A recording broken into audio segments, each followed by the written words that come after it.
Andrea Ravagnin, il 35enne armatore e skipper del catamarano su cui ha perso la vita la giovane Anna Chiti sabato scorso, è stato iscritto nel registro degli indagati per omicidio colposo e violazione delle norme su informazione e violazione dei lavoratori.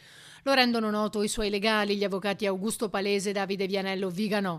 La studentessa 17enne non sarebbe stata formata per quelle mansioni, come conferma anche il papà, distrutto dal dolore. Non erano le sue mansioni, perché lei doveva fare solo l'interprete, perché sapeva 5 lingue. Anna infatti avrebbe dovuto fare l'oste, solo guida per i turisti. A detta del papà, inoltre, non era la prima volta che si recava sul posto per imparare quello che sarebbe poi potuto diventare un lavoro a tutti gli effetti. Sulle 5 volte, ma così santuariamente solo per pulire le barche, ma non per lavorare. Contestualmente la procura ha comunicato che l'autopsia sul corpo di Anna sarà eseguita giovedì mattina all'ospedale civile di Venezia.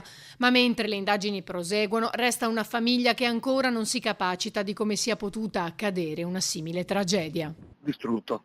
Non oso pensare a un papà cosa che posso al di fuori da perdere un figlio in questa maniera qua, no.